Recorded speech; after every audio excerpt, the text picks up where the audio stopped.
All right, so let's talk about Roman sexuality. And for anybody who's ever had a toga party, you may have some idea that the Romans were considered these great, by modern standards, were thought of as these sort of crazy sexual beings. And that's because so many of the artifacts we found are sexual in nature, sex related.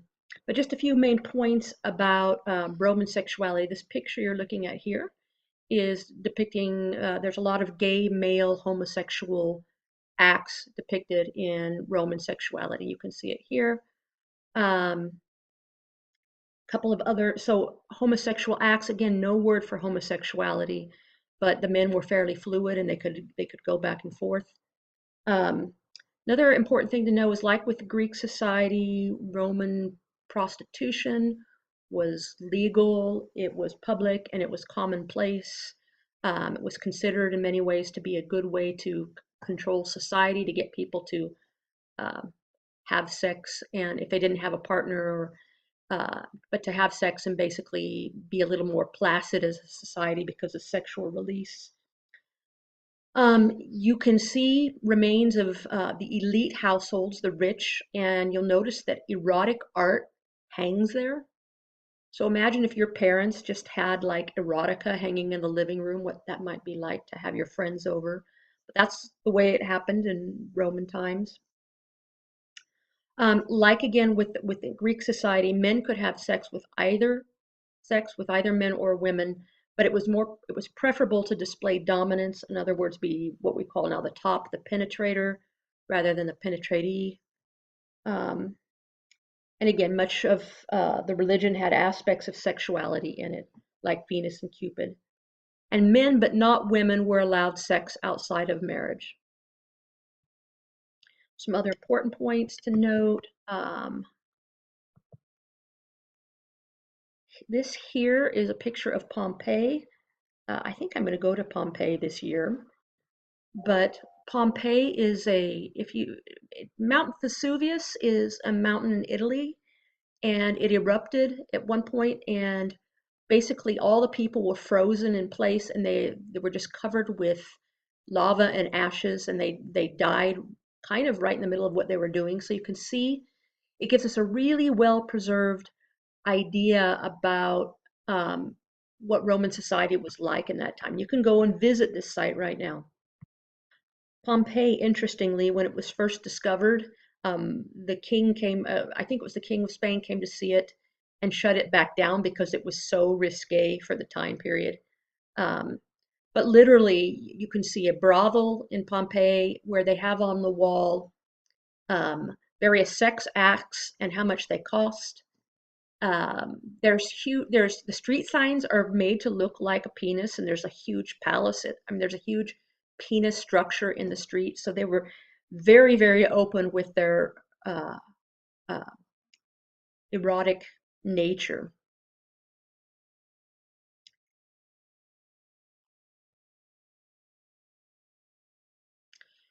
So fast forwarding some years to ancient Judaism,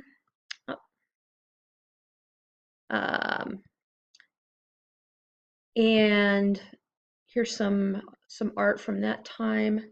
Some of the biggest concepts we get from ancient Judaism have to do with, and by the way, a lot of this we get from like the Old Testament, what's considered the Old Testament to Christians and what's considered the Torah to Jewish folks. But you see a lot written about cleanliness. We think there was some idea at the time, there were some STDs, or sexually transmitted diseases like gonorrhea. That's written about in the Old and New Testament. And we think that probably people had an idea that sex could lead to disease. And so there became this focus on cleanliness and purity, that started to permeate Judaism, and later to some degree continued into Christianity. Um, this is where you see women when they're menstruating, they were considered impure and had to go to a hut for the days they were menstruating. But you just see a lot written about the right ways to have sex. You see this a lot in the chapter of Leviticus. A lot is written about And this is when you see all the strange things about, you shouldn't eat seashells because those could also be impure, and you shouldn't wear certain kinds of garments. Again, there's this focus just on cleanliness, probably associated with disease, or they just had tons and tons of rules. Let me give you an idea of some of the rules. I don't know if you can see this or not, but it's a summary, a flow chart of a summary of all the rules that they had in ancient Jewish society about when you could have sex. And if you can't see it, here it is right here. Is your wife menstruating? If she is, that's a sin. If she's pregnant, yes. If she is, that's a sin. If she's not, then you have to ask, is she nursing? No. Is it, if she's not, is it Lent? Is it, so you couldn't have sex during Lent, during Advent, during Whitsun week, during Easter week, during feast day. Has to be married, has to be your wife, etc. Has to be for procreation, can't be in church, etc. So there's just so many rules about sexuality, and many of those were carried over to Christianity. So let's talk about that. Okay, so this guy here, as well as the guy in the next slide, is named Saint Augustine of Hippo, and he probably he's back to 400 BACE, or 400 after Christ. We call it something different by now, but so really early. But you still see his beliefs in modern day Christianity. He was an interesting character. He had a lover who was lower class for many years, and then in his 30s he converted to Christianity, and he quickly moved up through the church and became a pope. And he wrote a lot about sexuality.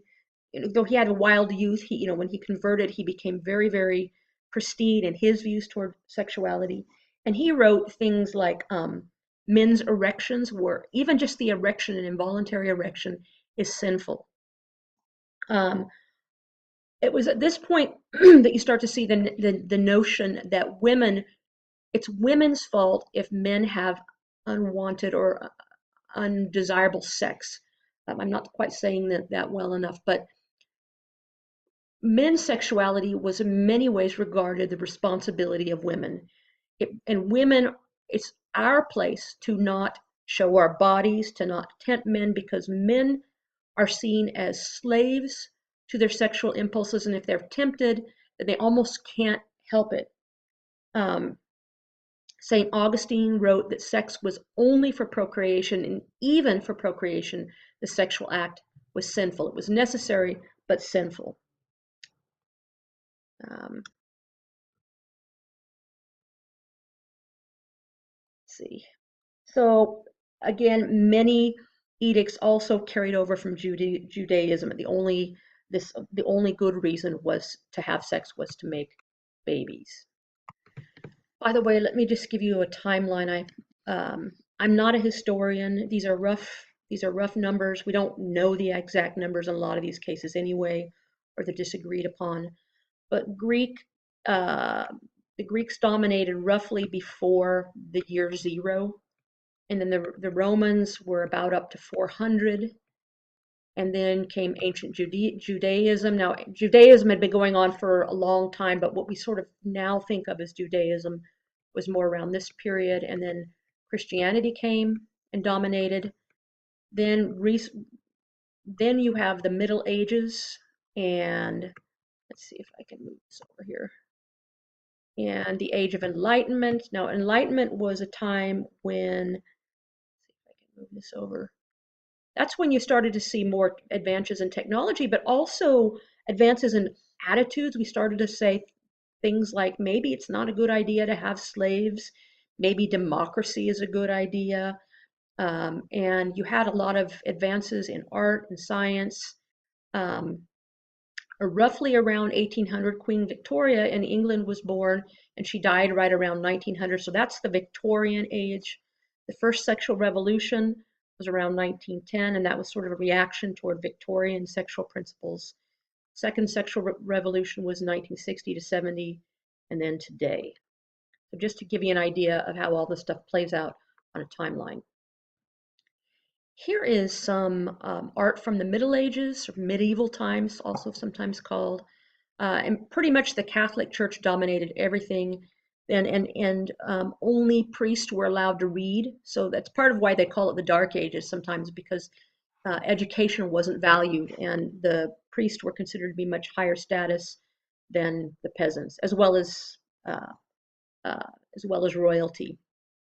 But Middle Ages, we have a few things that still trickle down.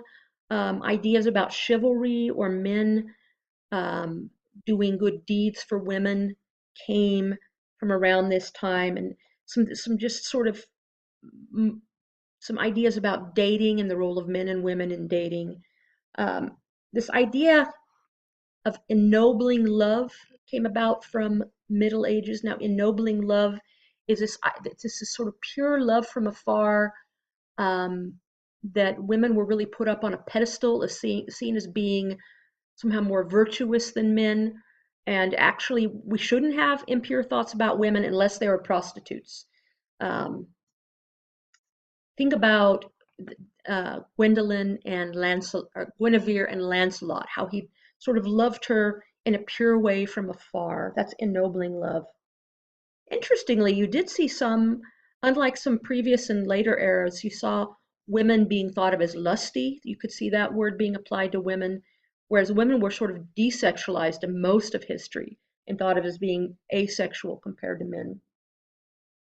One interesting thing you start to see happen here, um, if you think about marriage, this idea of marriage is up until the Middle Ages and pretty much through the Middle Ages. What was marriage about? And by the way, there's a really fun book called Marriage: A History, just about the history of marriage in Western society. I suggest you read it. It just gives you all sorts of information about the concept of marriage.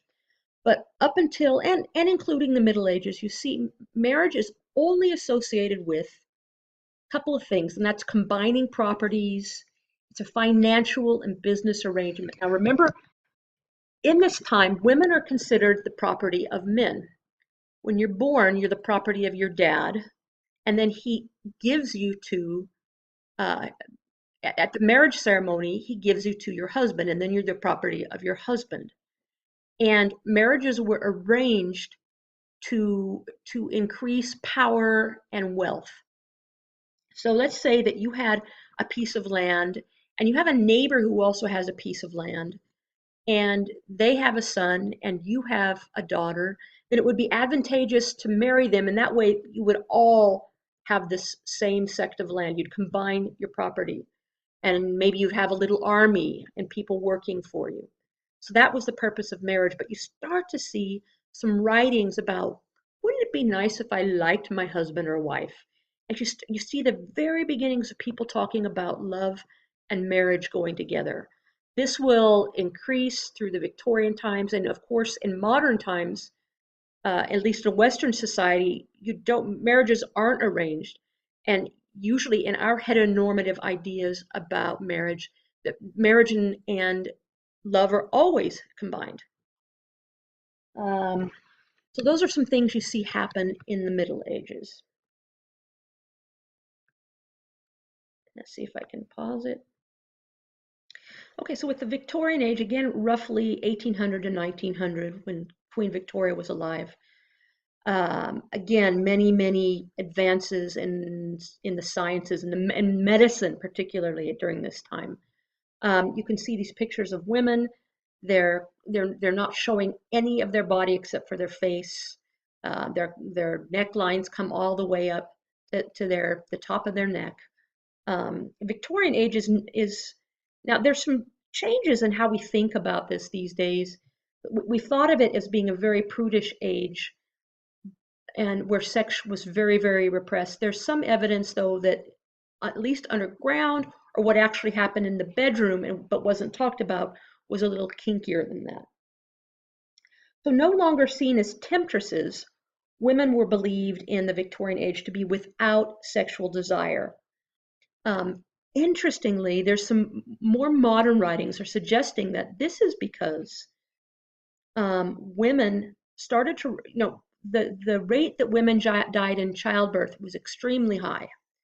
And there wasn't reliable contraception. So if you're a woman and you didn't want to die, the best thing you could do is keep your husband from pawing you, and you could say, I don't want to have sex. And there's some belief that some of the reason why women seemed more prudish is with their realizing and trying was they were trying to control, they were trying to use it as contraception, saying no sex as contraception so they wouldn't die in childbirth. That's been written about. Um, but during this time, you saw some really interesting things happen is that people started, physicians believed that masturbation was extremely bad for you. And these devices were made, and you can see some pictures of them, I believe, in the videos, or you can look them up. But anti-masturbation devices. So you saw people creating um, like these devices that held the penis in or put these spikes around it, or you also had devices that locked a woman's um, lower regions off so that a man couldn't get into them. So you started to see these devices like this. Um, and also, interestingly, um, if you think about Kellogg cereal, Kellogg was one of the first nutritionists and also the person who invented graham crackers. And what they believed is that sexual lust was caused by spicy food. So they actually invented cornflakes and the graham cracker as an antidote to wanting to masturbate. So there was a lot of focus on making people not masturbate.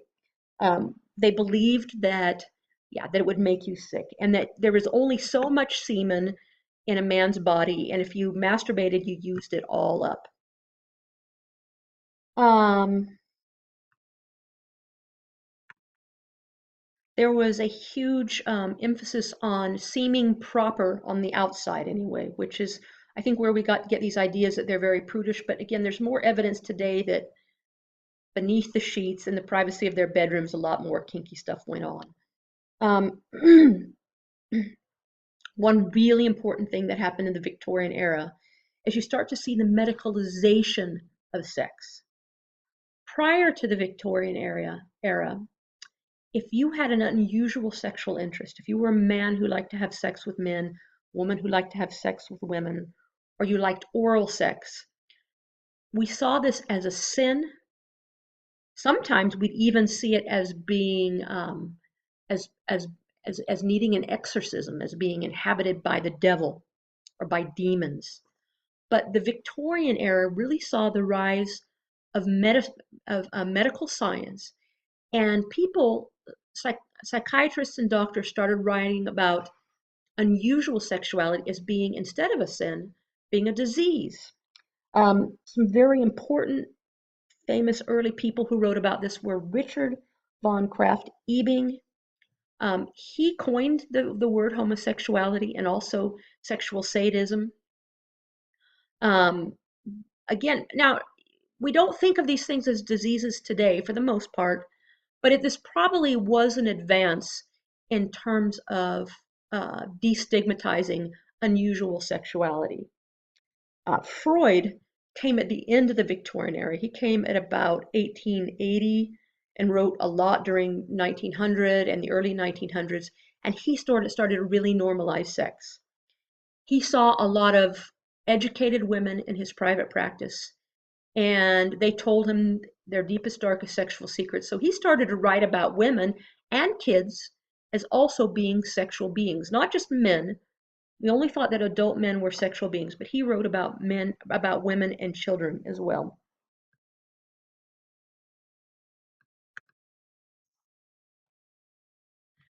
Okay, so the early 1900s, few things happened. You had the First World War. I'm going to play you a song here, and this is by Bessie Smith.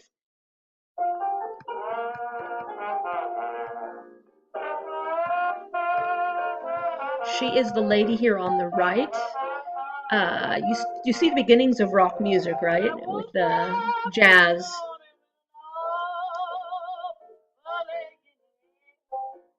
This song is called Empty Bed Blues. It's blatant sexuality, is written in 1928.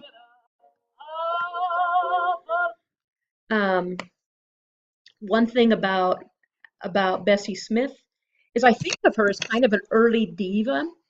Um, she and I don't know if any of you know who she is, but if you think along the lines of Madonna, who are some of our divas now? Miley Cyrus, Lady Gaga, Bessie Smith. She was openly bisexual. She was a drug addict. She was in trouble with the law. She shot her husband with a shotgun. She had a crazy life. But I mean, I'm not trying to romanticize those things, but if you look at our modern day divas, the troubled divas who were sort of sexually, like Miley Cyrus, sexually fluid, she was sort of the beginnings of this. But she wrote very openly about sexuality. Um, this Rosie the Riveter, one important thing that happened in these times, and remember what I said, a common theme is that when men went off to war, women got more rights and they usually more sexual freedoms. Um, let's see, this picture of Rosie the Riveter, this comes from World War II. But during World War I and particularly World War II, when the men went off to fight, the women started doing more. They started in World War II. They went to work. They went to work in the factories, and whereas they used to stay home, and that's where you get this poster from.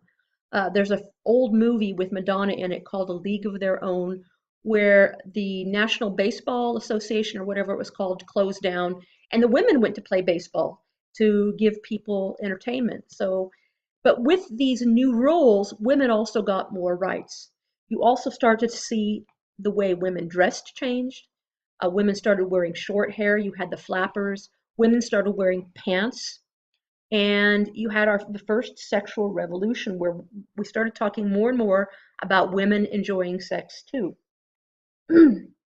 You see the development of a counterculture, much like there's always been a counterculture, right? You know, whether it was hippie culture or beatniks, there's always been some sort of counterculture where you had music and art coming out of it, but also a way of dressing and a way of thinking.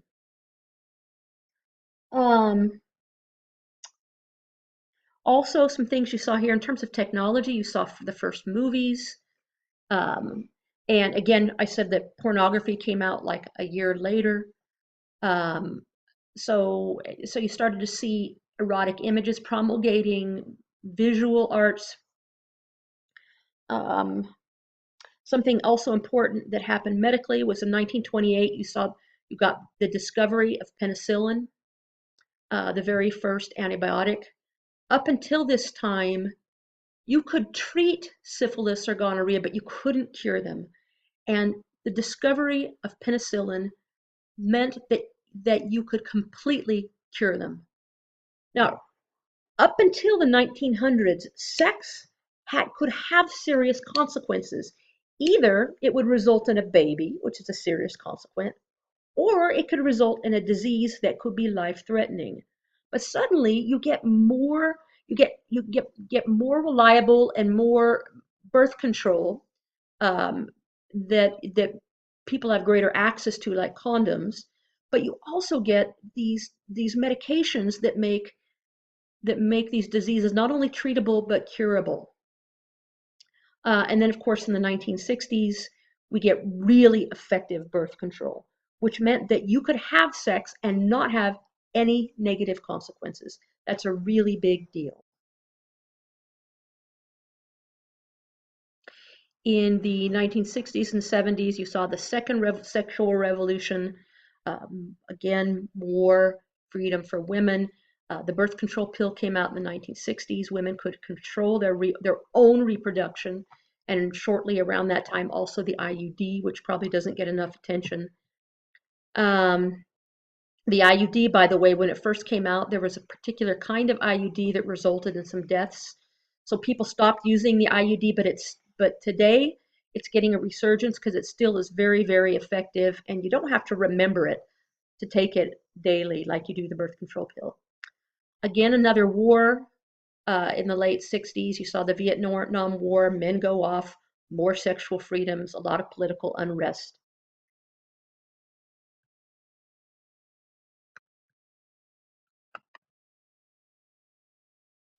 Okay, then I'm going to move ahead to the 80s. A couple important things happened in the 80s.